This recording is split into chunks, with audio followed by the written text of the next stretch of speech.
Hi friends, Saturday எடுத்த vlog தான் இது. இதிலே வந்து ஆட் பண்ணியிருக்கேன். நான் வந்து ஷார்ட்ஸே வந்து இதிலே ஆட் பண்ணிட்டேன். ஏன்னா அதுக்கு தனியாக வாய்ஸ் கொடுக்கணுமே அப்படின்னு சொல்லிட்டு ஆல்ரெடி நான் எடிட் பண்ணி வாய்ஸ் கொடுத்தது தான். அதை பார்த்துருங்க. அதுக்கப்புறம் நான் கண்டினியூ பண்ணுறேன்னு சொல்லிட்டு.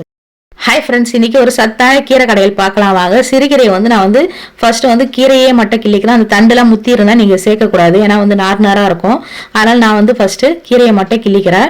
அதுக்கப்புறம் நல்லா தண்ணி ஊற்றி ஊற வச்சுருங்க. அதில் மண்ணெல்லாம் இருந்தால் அது வந்து சீக்கிரமாக வந்து வெளியில் வந்துடும் ஊறிச்சுன்னா. அதுக்கப்புறம் பருப்பு வந்து நான் சிறு பருப்பு தோரம் பருப்பு ரெண்டுமே சேர்த்து ஊற வச்சு கழுவி நல்லா தண்ணி ஊற்றி வேக வைக்க போகிறேன். நான் வந்து குக்கர் விசில் விடலை. அதில் வந்து பார்த்தீங்கன்னா பச்சை மிளகாய், வெங்காயம், தக்காளி, பூண்டு எல்லாமே சேர்த்து பருப்பு வந்து பாதி அளவுக்கு வெந்தால் போதும். ஏன்னா ரொம்ப வெந்துச்சுன்னா குழகுழன்னு ஆகிடும். அப்புறம் அலசின கீரையை சேர்த்து நல்லா வந்து வெந்ததுக்கு அப்புறமா ஒரு லெமன் சைஸ் அளவு, சின்ன லெமன் சைஸ் அளவுக்கு புளி, உப்பு இது எல்லாமே சேர்த்து நல்லா வேக வச்சு நீங்கள் தண்ணியை எடுத்துருங்க.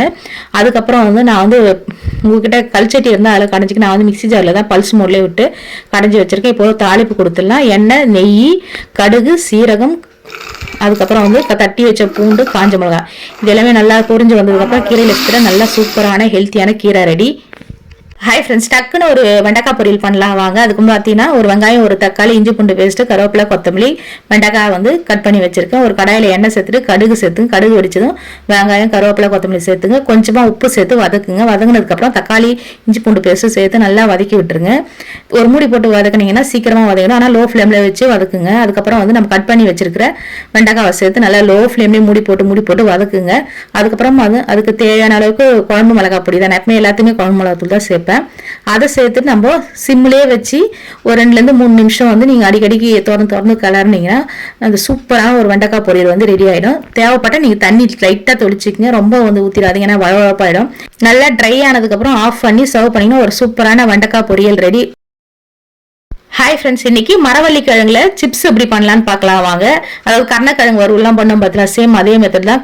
கிழங்கு வந்து பார்த்தீங்கன்னா நீங்கள் ஒரு ஆஃப் பாயில் வேக வச்சுக்கிங்க. இந்த மாதிரி கட் பண்ணி எடுத்துக்கங்க, தோல்லாம் எடுத்துட்டு. அதுக்கப்புறம் வந்து தனி மிளகாய் தூள், கார்ன்ஃப்ளோர், மஞ்சள் தூள், இஞ்சி பூண்டு பேஸ்ட், நான் குழம்பு மிளகாத்தூள் கொஞ்சம் சேர்த்துக்கிறேன். அதுக்கப்புறம் லெமன் ஜூஸு, பெப்பர் பொடி, அதுக்கப்புறம் கருவேப்பிலை இது எல்லாமே சேர்த்து கொஞ்சம் தண்ணி ஊற்றி மிக்ஸ் பண்ணிக்கங்க.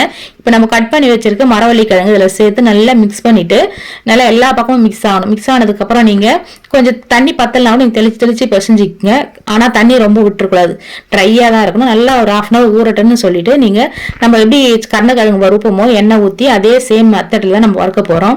நான் வந்து ஒரு கடாயில் எண்ணெய் ஊற்றிட்டு தேவையான அளவுக்கு வந்து நான் ஊற்றுவேன். எண்ணெய் மீந்துட்டா அது வேஸ்ட் ஆகிடும். அந்த எண்ணெய் வந்து எல்லா பக்கமும் நல்லா படுற மாதிரி சுற்றி விட்டுருங்க. லோ ஃப்ளேமில் வச்சு 2 பக்கம் திருப்பி நல்லா வேக வச்சு கிறிஸ்பியாக எடுத்தால் ஒரு சூப்பரான ஸ்நாக்ஸ் ஆகும். அப்படி இல்லைனா வந்து நீங்கள் சாப்பாடு கூட தொட்டு சாப்பிட கூட சூப்பராக இருந்தது. கண்டிப்பாக ட்ரை பண்ணுங்கள். இந்த வீடியோ பிடிச்சா மறக்காம சப்ஸ்கிரைப். இந்த 3 ரெசிபி நான் தனித்தனியாக ஷார்ட்ஸாகவும் போட்டிருக்கேன். உங்களால் லென்த்தாக பார்க்க போனீங்களா நான் வந்து டிஸ்கிரிப்ஷன் லிங்க் வைக்கிறேன். கண்டிப்பாக ட்ரை பண்ணி பாருங்கள். ட்ரை பண்ணி பார்த்துட்டு எனக்கு கமெண்ட்டில் எப்படி இருக்குது சொல்லுங்கள். நம்ம வீடியோ பிடிச்சா மறக்காமல் சப்ஸ்கிரைப் பண்ணுங்கள். சமைச்சலாம் முடிச்சதுக்கப்புறம் நான் வந்து சிங்கில் இருக்கிற பாத்திரம் எல்லாமே க்ளீன் பண்ணிவிட்டு அதுக்கப்புறம் வந்து மாடியில் பாப்பாக்காக சாப்பாடு விட்டுறதுக்காக போகணும். ஏன்னா எங்கள் ஹஸ்பண்ட் ரேஷனுக்கு போயிருக்காரு. சரி, அவர் வந்ததுக்கப்புறம் ஊட்டுவார். ஏன்னா சாட்டர்டே சண்டே மட்டும் அவர்கிட்ட விட்டுருவேன். ஏன்னா சாப்பாடு விட்டுறதுல எவ்வளோ கஷ்டம் எல்லா பாப்பா வச்சுருப்ப அம்மாக்களுக்கு தான் தெரியும். ஏன்னா டெய்லி ஊட்டுறதுக்குள்ள ஒரே படுத்தி எடுத்துடுறாங்க, சாப்பிடவே மாட்டுறாங்க. இப்போலாம் வந்து வளர விளையாட்டு அதிகமானதுனால என்னன்னு தெரியல. சம்டைம்ஸ் வெளியே தான் போய் தான் ஆகணும்னு சொல்லிட்டு வாயே திறக்கவே மாட்டேன்றாங்க.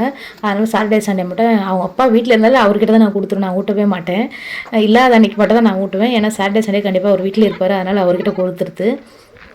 அவர் வந்து எதையாச்சும் காமிட்டி மேலே கீழே போயிட்டு வெளியிலலாம் கூட்டு போய் ஊட்டிடுவார். பாருங்கள், மாடி மேலாம் கூட்டிகிட்டு போய் ஊட்டி அதுக்கப்புறம் கீழே இறங்கி வந்ததுக்கப்புறம் இந்த ஏணிப்படி ஏறுறாங்க. எனக்கே வந்து பயமாயிடுச்சு. அதுக்கப்புறம் பாப்பா நான் அதட்டிகிட்டே இருந்தேன். அதுக்கப்புறம் பாப்பா வந்து அவங்க அப்பா நான் பார்த்துக்கிறேன், நீ விட்டுரு அப்படின்ட்டாரு. சரி ஓகேன்னு சொல்லிட்டு நானும் என் பையனை வந்து பார்த்தீங்கன்னா செடிக்கு மருந்து போடலான்னு சொல்லிட்டு பேசிட்டு இருந்தோம். அதுக்கப்புறம் நானே போடுறேன்னு சொல்லிட்டு என்னை வீடியோ எடுங்கன்னு சொன்னேன். அதனால் மாடியிலையும் கொஞ்சம் போட்டேன். இந்த சாம்பலில் வந்து கொஞ்சம் எறும்பு மருந்து கலந்து போட்டோம்னா அந்த எறும்புலாம் வராமல் இருக்குது. அதுக்காக நான் அந்த மாதிரி ட்ரை பண்ணி நீங்களும் ஒரு ட்ரை பண்ணி பாருங்கள். மாடி தோட்டத்தில் நம்ம சாம்பல் கூட வந்து பார்த்தீங்கன்னா எறும்பு மருந்துன்னு சொல்லிட்டு விற்குது. ஸோ அதை வாங்கிட்டு வந்து நீங்கள் போட்டிங்கன்னா எறும்பு எல்லாமே வராமல் இருக்குது. ஏன்னா அந்த பூச்சி தின்றதுக்காக அந்த எறும்பு வருது. அதனால் வந்து பார்த்தீங்கன்னா இந்த மாதிரி போட்டோம்னா அந்த பூச்சியும் வராது, எறும்பு வராமல் இருக்குது. நான் எப்பவுமே இந்த மாதிரி தான் ட்ரை பண்ணுவேன். நீங்களும் ட்ரை பண்ணி பாருங்கள். நிறைய பேர் ஷார்ட்ஸ் போடும்போது இது என்ன வெள்ளையாக போடுறீங்க, நிறைய மருந்து சேர்க்கக்கூடாது, சாம்பல் தான் இருக்கணும். வரட்டி சாம்பல் இருக்குது பார்த்தீங்கன்னா, மாட்டு சாணத்தோட சாம்பல், அதில் இந்த எறும்பு மருந்து கொஞ்சமாக மிக்ஸ் பண்ணி நான் எப்பவுமே எல்லா செடிக்குமே போட்டு விடுவேன். என் பையன் போட்டுட்டு இருந்தான். சரி நான் கீழே போகிறேன் வாடான்னு சொல்லிட்டு அவங்ககிட்ட பேசிட்டு நான் கீழே போயிட்டு சாப்பாடு எல்லாமே எடுத்து வைக்கலாம்னு சொல்லிட்டு போயிட்டுருக்கேன். ஏன்னா டைம் ஆகிடுச்சு. காலைல கோயிலுக்கெலாம் போயிட்டு வந்து அதுக்கப்புறம் வந்து சமைக்கவே ரொம்ப லேட் ஆகிடுச்சு. அதுக்கப்புறம் நான் எல்லாருமே கீழே வந்துட்டு என் பையன் மட்டும் தான் மேலே தான் சரி சீக்கிரம் வந்துடும்னு சொல்லிட்டு வந்தாச்சு. இப்போ என்னெல்லாம் செஞ்சு சொல்லிட்டு உங்க கூட காமிச்சிடறேன். ஆல்ரெடி நான் ஷார்ட்ஸாகவே ஃபஸ்ட்டில் வந்து எப்படி செய்யணும்னு சொல்லிட்டு உங்க கூட ஷேர் பண்ணிட்டேன். மரவள்ளி கிழங்கு வறுவல், அதுக்கப்புறம் வந்து வெண்டைக்காய் பொரியல், சிறுகீரை, பருப்பு போட்டு கடையல், சாதம். இதுதான் இன்றைக்கி லஞ்ச் மெனு. லென்த்தாக வீடியோ பார்க்குறவங்க இதை பாருங்கள். அப்படி வந்து உங்களால் பார்க்க முடியல நான் சொன்ன மாதிரி ஷார்ட்ஸை நீங்கள் பார்க்கலாம். இந்த வீடியோ பிடிச்சா மறக்காமல் லைக் பண்ணுங்கள், ஷேர் பண்ணுங்கள், சப்ஸ்கிரைப் பண்ணுங்கள்.